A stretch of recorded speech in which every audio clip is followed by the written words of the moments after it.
Good morning. Welcome to the New York City Council. Vote for the Committee on Housing and Building. Please silence all cell phone electronic devices. Moving forward, no one is to approach the dais. Chair Sanchez, we are ready to begin. Thank you, Sergeants, and good morning.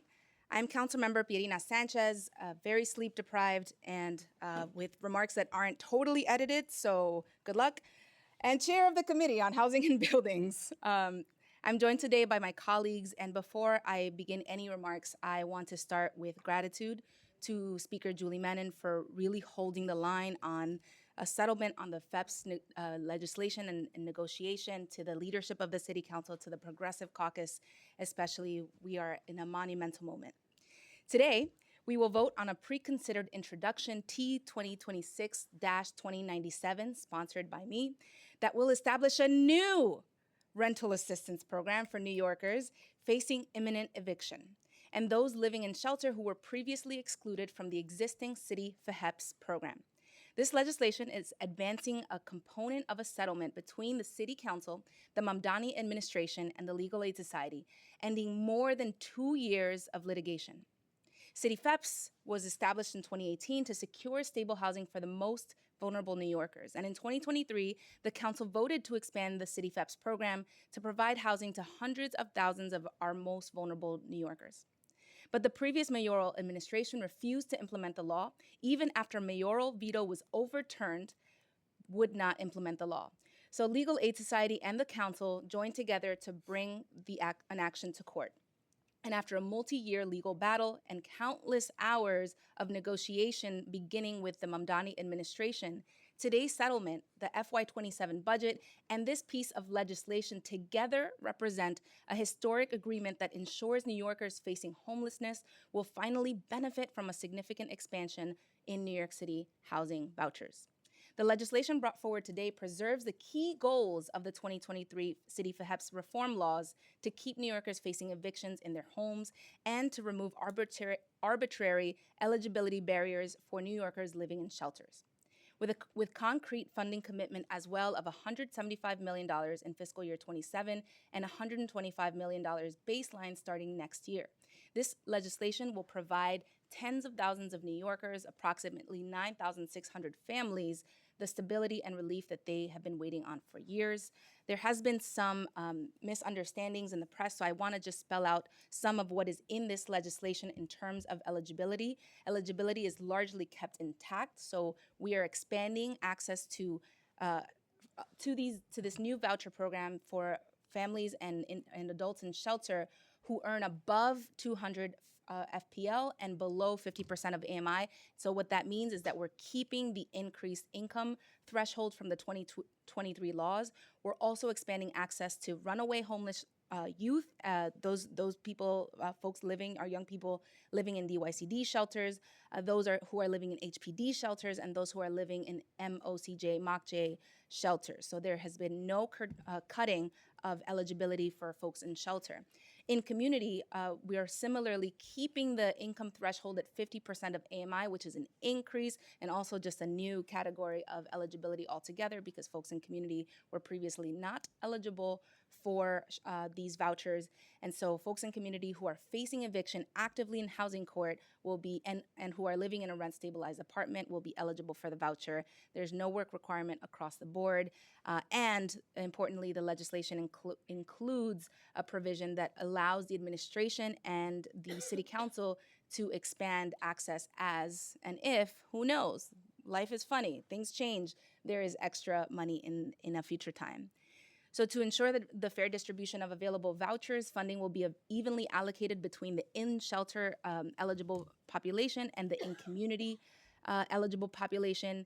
We are codifying that the reform laws, some of the reform laws that were passed, including the 90-day rule that was passed by ending the 90-day rule, rather, that was passed by then council member and deputy speaker Diana Ayala, and reforming the utility allowance that was passed by council member Tiffany Caban. And I told you it was long, it was unedited, but I want to make sure that the facts are right. This is the only time I won't have a time limit to talk about this. But I just cannot emphasize enough that this is a historic win for vulnerable New Yorkers. We're expanding housing vouchers responsibly. We're controlling the cost because this is a capped appropriation. It is not an entitlement program. And we're putting, most fundamentally, most important to me personally, is that we're putting the city on a stronger pathway, pivoting us from costly shelter reliance toward permanent homes. Today, we're marking the day where we stop prioritizing paying more for worse outcomes for our families, outcomes that destabilize our communities. And with that, I have a long list of acknowledgments, but I've kept you long enough, so I just want to finally thank of course, the staff, the Ledge Division. I see you, Andrea Vasquez, Smita Desmug, Jeff Baker, of course, our General Counsel, Maka Ehebe, our Finance Division, Jonathan Rosenberg, Nick Connell, Julia Haramis.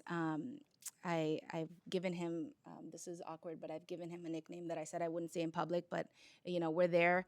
The general counsel at the mayor's side, Stevie B, Steve Banks, we got to the finish line here. Really, really appreciate all the work. And the coalition, the Homes Can't Wait Coalition, Legal Aid Society, Vocal New York, WIN, Coalition for the Homeless, VOA, Safety Net Project, CSS. There are more, but I just want to thank you all for holding the line, getting us to this finish line. And to my team, my chief of staff, Maria Villalobos, Ben Ratner, Kim Castellanos, Gerard Fernandez, Dylan Campos, Maria Jose Mares, Soraya Bonilla, Oriana Roa Acevedo, our interns, Mia, Marcus, and Ari.